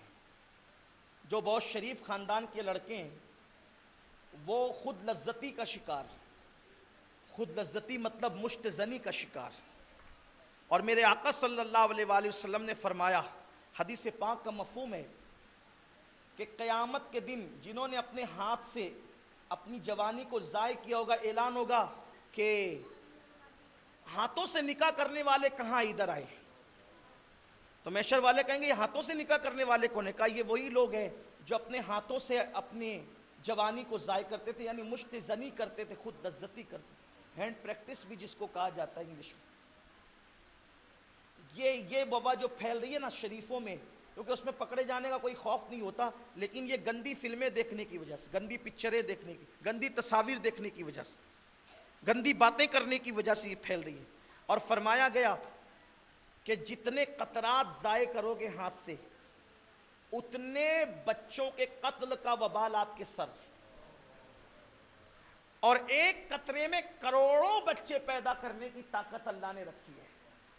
تو وہ بغیر سر کے بچے آئیں گے اور کہیں گے کہ کہاں ہے وہ قاتل, اس کو لایا جائے. اب پوچھا جائے گا کہ تو نے ان کو پیدا ہونے سے پہلے کیوں گٹروں میں گرایا تھا؟ کیا جواب دیں گے لوگ؟ یہ چھوٹا موٹا گناہ نہیں ہے جو ہمارے نوجوان اس میں مبتلا ہیں. جو شریف لوگ ہیں پکڑے جانے کا خوف نہیں ہے اس میں, تنہائی کے اندر یہ بلا میں مبتلا ہے, برائی مبتلا ہے. خدا کے لیے اللہ کی بارگاہ میں توبہ کرو. ہر چیز کا حل توبہ ہے. پلٹ جاؤ, سچی توبہ کرو. اس لیے کہ میرے اللہ کا اعلان ہے جو میری طرف چل کر آتا ہے اللہ کی رحمت اس کی طرف دوڑ کر جاتی ہے. مجھے ان گناہوں کا ذکر کرنے کا کوئی شوق نہیں, لیکن میرے دل کا درد مجھے بے قرار کرتا ہے کہ اگر ہم بھی نہ کہیں تو ان کو بچائے گا کون, ان کو آگاہ کون کرے گا؟ اپنا کام تو ایک سگ کی طرح ہے کہ بس وہ آواز لگائیں تاکہ بھولی بھالی بھیڑیں اس خطرے سے, گناہوں کے خطرے سے واپس سوئے حرم کی طرف پلٹ آئے. تو عرض یہ کر رہا تھا, یہ فلمیں, یہ سینما, یہ سیریل, یہ گندی تصویریں یا تو خود لذتی کی طرف لے جا رہی یا تو زنا کی طرف لے جا رہی. اور یاد رکھنا جہاں زنا ہے وہاں فنا ہے.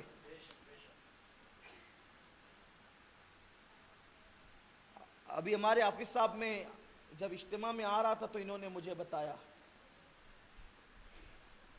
کہ برائی کس طرح عروج پر چلی. 16-17 سال کی عمر ہی کیا ہوتی برائی میں مبتلا. مگر یاد رکھنا امام شافعی کے اشعار کا مفہوم ہے کہ ہر قرض لینے والا اپنی مرضی سے ادا کرتا ہے, لیکن زنا وہ قرض ہے ادھر تو نے لیا ادھر تیرے خاندان کی کسی عورت سے ادا ہو جائے گا خود بخود. جیسے شیشے کے گھر میں بیٹھ کر کوئی پتھر مارے کسی کے گھر پہ, اور کا گھر ٹوٹے نہ ٹوٹے آپ کی شیشے کی دیوار ضرور ٹوٹے گی. اس لیے توبہ کرو, زنا سے بچو. قرآن کہتا ہے وَلَا تَقْرَبُوا الزِّنَا إِنَّهُ كَانَ فَاحِشًا وَسَاءَ سَبِيلًا، کہ زنا کے قریب بھی مت جاؤ، یہ اس کے قریب پھٹکو بھی مت، نگاہوں کی حفاظت کرو. جو چیزیں زنا کی طرف لے جاتی ہیں اس طرف نہ جاؤ، پلٹو اللہ کی طرف. نگاہوں میں تقدس پیدا کرو، طہارت پیدا کرو، اور ہو سکے تو اپنی بیویوں سے کبھی دور ہی مت رہو تاکہ اس راستے پہ نہ جاؤ. نکاح میں جلدی کرو. حضور علیہ السلام جنگوں میں بھی جاتے تھے تو اپنی ازواج مطہرات کو ساتھ لے کر کے جاتے. لیکن ایک بات عرض کروں، اس وقت تو پوری دنیا میں ڈنڈورا پیٹا جا رہا ہے کہ ہماری بچیاں غیروں کے ساتھ بھاگ رہی ہے، یہ ہو رہا ہے وہ ہو رہا ہے. کہیں نہ کہیں اس کے ذمہ دار ہم بھی ہیں. ہم غریبوں کی مدد نہیں کر رہے ہیں. کبھی کبھی غربت بھی اس راستے پہ لے جاتے، لیکن لے جانے کی اجازت تھوڑی ہے. غربت میں سیدہ فاطمہ کو یاد کرو، جب وہ 3 مہینے تک چولہا ان کا نہیں جلتا تھا، تو اگر اپنا چولہا 3 دن نہ جلے تو کون سی بڑی بات. اگر وہ 17 پیون والی چادر پہ گزارا کر سکتی ہے تو 2-4 پیون تو ہمارے گھر کی عورتیں بھی. آج تو فقیر کی بیٹی بھی 17 پیون والا نہیں پہنتی، بلکہ رسول اللہ کی شہزادی کے زہد اور تقوی کا عالم یہ تھا کہ میں دنگ رہتا ہوں. ایک دن دوپٹہ شریف اتنا پھٹ گیا، اتنا پھٹا کہ اوڑھنے کے قابل نہ رہا. تو مولا کائنات نے کہا بی بی پاک سے کہ سیدہ اپنے بابا سے کہو کہ وہ تمہیں ایک دوپٹہ دے دے، نیا دوپٹہ. کہا میری ہمت نہیں ہوتی، آپ جائیں. میری ہمت نہیں ہوتی، آپ جائیں. مولا کائنات کے کہا یا رسول اللہ فاطمہ کا دوپٹہ اتنا پھٹ گیا ہے کہ اوڑھنے کے قابل نہیں، کوئی نیا دوپٹہ دے دے. تو آقا نے فرمایا علی ابھی بدر اور احد کے یتیموں کا حق دینا باقی ہے، میں فاطمہ کو دوپٹہ کیسے دے دوں. البتہ اس سے کہنا کہ پیون لگا لے. کب پیون کے لیے گھر میں کپڑا بھی نہیں ہے. تو ارشاد ہوا کہ گھر میں کپڑا نہیں ہے تو میرے پاس اونٹ کا چمڑا ہے، یہ اونٹ کا چمڑا لے جا کر فاطمہ کو دے دو اور کہو کہ اونٹ کے چمڑے کا پیون لگائے اور اپنا دوپٹہ اپنے سر پہ رکھے. جب مولا کائنات اونٹ کا چمڑا لے کر کے آئے تو وہ اونٹ کا چمڑا سیدہ نے اس کا پیون لگایا. میں پورے چیلنج سے کہتا ہوں کسی غریب سے غریب باپ کی بیٹی کے بھی کپڑے میں اس طرح کا کپڑے کے وجود میں اونٹ کے چمڑے کا پیون کبھی نہیں ہوگا. لیکن جس کا بابا سب سے زیادہ مالدار ہو، کونین کا تاجدار، خلق کے حاکم ہو تم، رزق کے قاسم ہو تم سے ملا جو ملا تم پہ کروڑوں درود. کون دیتا ہے دینے کو منہ چاہیے، دینے والا ہے سچا ہمارا نبی. آسماں خان زمیں خان زمانہ مہمان، صاحب خانہ لقب کس کا ہے تیرا تیرا. لیکن کونین کے والی، دونوں جہان کے والی، دونوں جہان کو دینے والے رسول فرمایا میری بیٹی سے کہو اونٹ کے چمڑے کا پیون لگا لے. انہوں نے اونٹ کے چمڑے کا پیون اپنے دوپٹے میں لگایا اور پھر اس کے بعد جیسے سر پہ ڈالا حضور تشریف لائے. باپ آخر باپ ہوتے جو دوسروں کی بیٹیوں سے اتنا پیار کرے، یہ کہے کہ جس نے اپنی بیٹی کا دل دکھایا گویا اس نے مجھ محمد کا دل دکھایا. جو دوسروں کی بیٹی سے اتنا پیار کرے خود کی بیٹی سے کتنا پیار ہوگا. جب بیٹی کے سر پہ وہ دوپٹہ دیکھا کہ جس میں 17 سے زیادہ پیون تھے اور ایک پیون اونٹ کے چمڑے کا تھا، آنکھ میں آنسو منڈانے لگے، مزگاہ پر ستارے جھلملانے لگے. حضور رو پڑے. آقا کو روتے ہوئے دیکھ کر مولا کائنات بھی رو پڑے، سیدہ فاطمہ بھی رو پڑی، حسنین کریمین بھی رو پڑے. جب سب روئے تو پھر حضور نے فرمایا فاطمہ اس بات پر خوش نہیں ہو، اس بات پہ راضی نہیں ہو کہ قیصر و کسریٰ کے تاجداروں کے لیے دنیا کی دولت ہے، محمد اور آل محمد کے لیے جنت کی نعمت ہے. تو غربت میں کسی کے ہاتھ میں ہاتھ دینے یا آبرو بیچنے کی ضرورت نہیں ہے. لیکن قصور اپنا بھی ہے، قصور اپنا بھی ہے کہ ہم نے غریبوں کی جیسی مدد کرنی تھی نہیں کی. خود ہی کما رہے خود ہی کھا رہے، غریبوں کا خیال نہیں. ابھی میں نے ذوالقرنین سے کہا کہ آئندہ میرے لیے ہار نہیں لانا. میں منع کر رہا ہوں، پورے ملک میں منع کر رہا ہوں، ہار مت لاؤ. 2 سیکنڈ پہناتے ہو 50 روپے 100 روپے 500 روپے کا ہار 2 سیکنڈ کے لیے. کیا جس دن پروگرام ہے اسی دن اتنا پیسہ غریبوں میں تقسیم نہیں کر سکتے؟ مجھے بھی ثواب ملے گا، آپ کو بھی ملے گا. کیوں یہ سب کام کرتے ہو؟ مت کیا کرو. میرے لیے تو مت کیا کرو، جن کو شوق ہے انہیں پہناؤ، وہ پہنتے رہے. میں صدیقی فکر ان کا غلام ہوں، صدیق اکبر کا.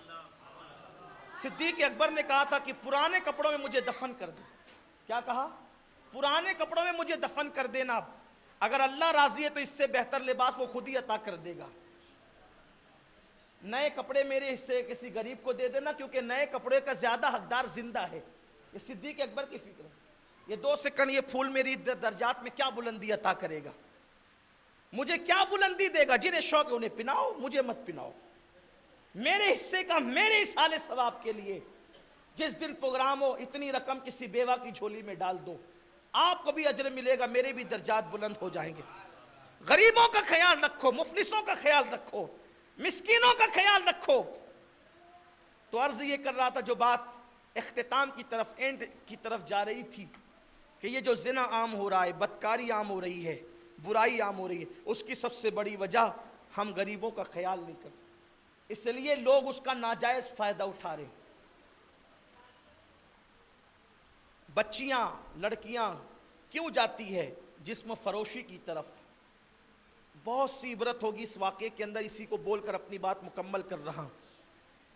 درود شریف پڑھ لیں آپ۔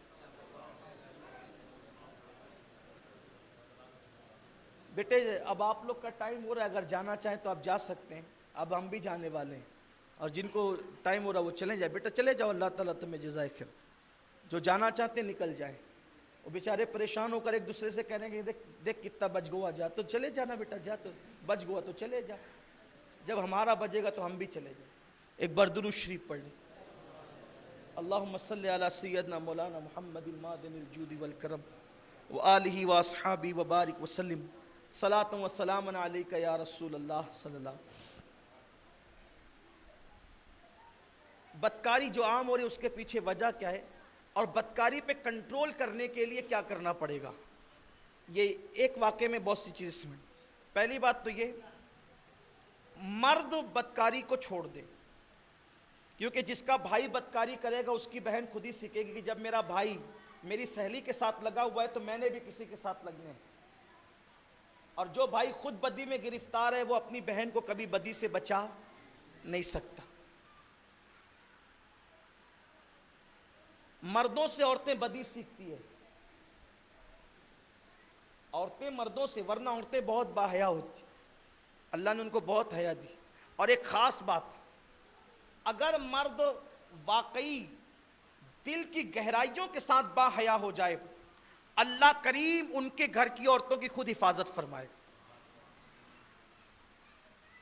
اس سلسلے میں برسوں پہلے میں نے ایک آرٹیکل کے حوالے سے یہ بیان کیا تھا، برسوں پہلے بیان کیا تھا۔ ایک لڑکی تھی بہت حساس طبیعت کی، اور اس کے بوڑھے ماں باپ تھے، اور اس کی 4-5 بہنیں تھیں۔ ابھی بہنوں کی شادی نہیں ہوئی تھی، اس کی خود کی بھی نہیں ہوئی تھی، اور باپ کو ایسا مرض ہو گیا تھا کہ روزانہ دوائیاں چاہیے تھی، اور دوائیں بڑی مہنگی تھی، اور ماں بھی مریض تھی، کوئی بھائی نہیں تھا اس کا۔ اور جب غربت آتی ہے تو رشتہ دار بھی کوئی کام وام نہیں آتے، یہ سب فضول باتیں ہیں۔ اب کوئی رشتہ داری نہیں، سب بولنے کی باتیں۔ کہتے ہیں جب پیسہ پاس میں ہو تو دور کے رشتہ داروں کو بھی چچا بابا کہہ کے بلایا جاتا ہے، اور پیسہ پاس نہیں ہو تو سگے بھائی کو بھی کوئی بھائی کہنے کے لیے تیار نہیں۔ آج سب پیسہ ہو گیا، چند لوگ ہیں جو بیچارے دین پر ہیں، ان کا تو کچھ کہنا ہی نہیں، وہ بہت مٹھی بھر لوگ ہیں، چند لوگ ہیں، کوئی رشتہ داری نہیں نبھائی جا رہی۔ بلکہ آج کے دور میں تو وفا کو ڈھونڈیے، وفا اور محبت بہت مہنگی ہے، نہیں ملتی، بلکہ مہنگی ہوتی تو بھی مل جاتی، اب تو یہ مارکیٹ سے ہی ختم ہو گئی۔ مجھے تو ایسا لگتا ہے جس دن سے عباس چلے گئے، غازی عباس، اس دن سے دنیا سے وفا چلی گئی۔ اب اس کی رمق ایسی ہی باقی ہے جیسے سورج کے چلے جانے کے بعد تھوڑی سی افق جو باقی رہ جاتی ہے، سورج بس ایسی وہ افق تھوڑی سی باقی رہ گئی وفا کی۔ اب وفا نہیں ہے، اب وفا نہیں، اب بے وفائی بے وفائی۔ رشتے پہلے کیا نبھائے جاتے تھے؟ بھائی جب کپڑے لانے کے لیے جاتا تھا تو پہلے اپنے بھائی سے پوچھتا تھا کہ تیرے بچوں کو کپڑے آ گئے، پھر جاتا۔ اپنے حصے کا کھانا بھائی کو کھلا دیتا تھا، اور آج تو مارا پیٹی ہوتی اسی پر کہ اس نے میرے حصے کا کیوں کھا گیا. نہیں رہا نا, اسلام سیکھا ہی نہیں. بس اتنا ہی پڑھا کہ نماز اسلام ہے, داڑھی اسلام ہے, ٹوپی اسلام ہے, بس اتنا ہی. تو کہا نماز پڑھو جمعہ اور ایک دن ٹوپی پہن لینا, تھوڑی سی داڑھی رکھ لینا, بس ہو گئے مسلمان.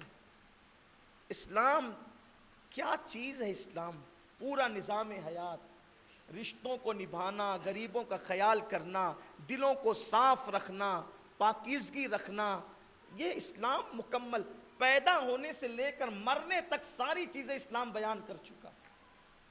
غربت تھی, غریبی تھی, مفلسی تھی, کچھ نہیں تھا, کھانے پینے کا نہیں تھا تو دوا کا انتظام کیا ہوتا. بہنوں کو رشتے بھی نہیں آ رہے تھے. کچھ لڑکیاں ہوتی ہیں بڑی حساس, وہ بھی حساس قسم کی تھی. اس نے سوچا مانگتے ہیں کوئی دیتا نہیں, کوئی مدد نہیں کرتا, کوئی امداد نہیں کرتا. کیونکہ امداد بھی تو وہاں ہوتی ہے نا. امداد کہاں ہوتی ہے پتہ ہے؟ جہاں پوسٹر چھپتے ہیں, جہاں بڑی بڑی تصویریں لگائی جاتی, امداد وہاں ہوتی. اب وہ لوگ کہاں رہے کہ جو سیدھے ہاتھ سے دیتے ہیں تو الٹے ہاتھ کو بھی خبر نہ ہو. اب وہ لوگ کہاں رہے؟ وہ لوگ نہیں رہے الا ماشاءاللہ, چلے گئے قبروں کے اندر. اب تو نام چاہیے, نام. اور انسان پوری زندگی نام کے لیے مرتا ہے, اور جس دن مر جاتا ہے سب سے پہلے جو اس سے چھینا جاتا ہے وہ اس کا نام ہی ہوتا ہے. انسان نام کے لیے مر رہا ہے, سب کام نام کے لیے کر رہا ہے. یہ نام کے لیے, وہ نام کے لیے, وہ نام کے لیے, وہ نام کے لیے. میت میں بھی جا رہا ہے تو نام کے لیے, جنازے میں بھی جا رہا ہے نام کے لیے, شادیوں میں بھی جا رہا ہے نام کے لیے, ریلیف بھی تقسیم کر رہا ہے نام کے لیے. نام نام نام. جس دن مرے گا او بدبخت, جس دن مرے گا, اللہ کے لیے تو نے کچھ نہیں کیا, سب سے پہلے تیرا نام ہی چھینا جائے گا. یہ نہیں کہا جائے گا کہ فلاں کو اٹھاؤ, فلاں کو بٹھاؤ, فلاں کو نلاؤ, فلاں کو لے جاؤ. نہیں, لوگ کہیں گے میت کب جا رہی ہے, میت کب اٹھا رہے ہیں, میت کو کب نلا رہے ہیں, میت کو کب دفن کرے. ارے تجھے میت کا نام دے دیا, اور جس نے نام کے لیے کام نہیں کیا, اللہ کے لیے کیا, اگر اس کو 900 سال ہو گئے قبر میں جانے کے لیے, تو آج بھی یا شیخ عبد القادر جیلانی شین اللہ کے وظیفے پڑھے جا رہے ہیں. وظیفے پڑھے جا رہے ہیں جنہوں نے اللہ کے لیے کام کیا, اور آج بھی وہ وظیفے کام آ رہے ہیں. غریب نواز کا نام آج بھی یا خواجہ آج بھی پکارا جا رہا ہے. یا معین حق معین کی صدایں آج بھی لگ رہی ہے. یا فرید حق فرید کی صدا آج بھی لگ رہی ہے. یا صابر حق صابر کی صدا آج بھی لگ رہی ہے. اور انشاءاللہ یا علی مولا کا نعرہ تو قیامت تک لگتا رہے. جنہوں نے اللہ کے لیے کام کیا آج بھی ان کے نام موجود ہیں. اور یہ نام بگڑیاں بنا رہے ہیں. نام کے لیے مت جیو, اللہ کے لیے. وَمَحْيَايَ وَمَمَاتِي لِلَّهِ رَبِّ الْعَالَمِينَ. ہمارا جینا بھی اللہ کے لیے, ہمارا مرنا بھی اللہ کے لیے. اتنی شبیہ بگڑ گئی نیکی کی, کوئی زیادہ سوشل ورک کرنے لگتا ہے تو لوگ کہتے ہیں کہ الیکشن میں کھڑے ہونے کا ارادہ ہوگا شاید. اب اگر کوئی جلسہ بھی کرتا ہے بیچارہ اصلاح معاشرہ کا تو لوگ یہی کہتے ہیں کہ اس کا بھی وہی ارادہ ہوگا. اس لیے کہ لوگوں نے نیکیاں ایسے ہی کی, اللہ کے لیے تھوڑی کیا نا. اللہ ماشاءاللہ کیا لوگوں نے اللہ کے لیے, بدنام کیا نیکی. لیکن آپ سے کہتا ہوں اللہ کے لیے نیکی کر کے دیکھو, مر کے بھی زندہ رہو. وہ لڑکی تھی بہت حساس طبیعت کی, اس نے سوچا کہ کوئی نہ چندہ دیتا ہے, نہ کوئی مدد کرتا ہے, نہ کوئی امداد کرتا ہے. آج اس نے فیصلہ کر لیا کہ میں نے آج سے جسم بیچنے کا کاروبار شروع کرنا ہے, جسم فروشی کا کاروبار شروع کرنا ہے. اس لیے کہ میرا گھر جو چل سکتا ہے بڑی رقم سے ہی چل سکتا ہے, کیونکہ سینکڑوں ہزاروں روپے تو ماں باپ کی دوا میں, پھر بہنوں کی شادی, میری آبرو بک جائے, اگر بہنوں کی عزت سے شادی ہو جائے تو پھر اس میں سے بڑی بات میرے لیے کیا ہوگی. اور میرے ماں باپ کا علاج ہوتا رہے, مرنے سے بچ جائیں گے, اس سے بہتر کیا ہوگا. میں ایک تباہ ہو جاؤں گی لیکن پورا گھر تباہی سے بچ جائے گا. اس نے برقع اوڑھا, اس کے پاس میک اپ کے لیے سامان بھی نہیں تھا, منہ دھویا, برقع اوڑھا. لیکن غریب تھی مگر قدرت نے حسن بہت دی, حسین تھی. شام کو چپکے سے بابا کی اجازت اور ماں کی اجازت کے بغیر برقع اوڑھ کر کے وہ حسن کی منڈی میں پہنچی, اور وہاں جا کر کے اپنا پھٹا پرانا برقع اتارا, کپڑے بھی اچھے بہت نہیں تھے, اور بیٹھ گئی. لیکن پورے بازار حسن میں اس سے زیادہ کوئی خوبصورت نہیں تھا. اوروں کی یہاں بناوٹ تھی, اس کے یہاں حقیقت تھی. واقعی وہ بہت خوبصورت تھی. آج اس کی مجبوری اس کو بازار حسن میں بٹھانے پر مجبور کر گئی اور وہ بیٹھی تھی. اور اس طرح کی کتنی بیٹیاں ہوگی مسلمانوں کی جن کو مجبوریاں وہاں تک لے جاتی ہوگی. لیکن یاد رکھنا، بڑی داڑیاں بڑی ٹوپیوں والوں،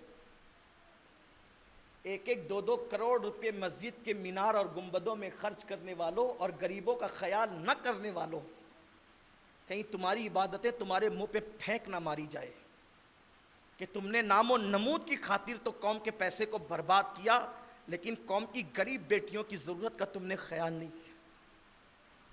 کیا جواب دیں گے لوگ اللہ کی بارگاہ کے اندر؟ وہ بیٹھی تھی، بازار حسن میں سب سے زیادہ خوبصورت تھی، لیکن چونکہ ماں باپ نے تربیت ایسی کی تھی کہ اس کی نظر کسی مرد کی طرف اٹھتی نہیں تھی. جو بھی مرد آتا تھا اس کا کلیجہ دھک دھک کرتا تھا. وہ کنکھیوں سے چرائی ہوئی نظروں سے دیکھتی تھی کہ آنے والا آ رہا ہے. لیکن قدرت کا کرنا کہ عجیب کیا معاملہ ہوتا تھا کہ ہر آنے والا جب اس کے قریب آتا تھا تو اس کی نظر جھک جاتی تھی. اس پہ نظر اٹھتی نہیں تھی کسی، نظر جھک جاتی اور وہ آگے چلا جاتا تھا، کسی اور کو لے کے چلا جاتا. یہ سوچتی تھی اب وہ کوئی لے جائے گا، اب کوئی لے جائے، لیکن کوئی اس کو لے نہ گیا. حتیٰ کہ نصف شب گزری، آدھی رات گزری اور بازار حسن ختم ہو گیا، گاہک بھی ختم ہو گئے. یہ رونے لگی. آج اتنا بڑا فیصلہ کیا تھا آبرو بیچنے کا صرف ماں باپ کی بیماری کے لیے، بہنوں کی شادی کے لیے، لیکن قسمت کی ماری تھی، لیکن قسمت کی ہاری نہیں تھی.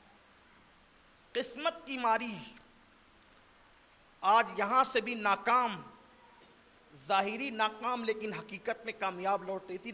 اس نے کہا میں ناکام جا رہی ہوں کہ میرے حسن کو کسی نے خریدا نہیں. پھر برقع پہنا اور سسکیاں لیتے ہوئے روتے ہوئے جب وہ اپنے گھر کی طرف بڑی، جھوپڑے کی طرف دستک دی. گھر میں کوہرام تھا. شریف کی بیٹی چند گھنٹے گھر سے غائب ہو جائے تو ان کے لیے تو موت سے بدتر ہوتا ہے وہ دن.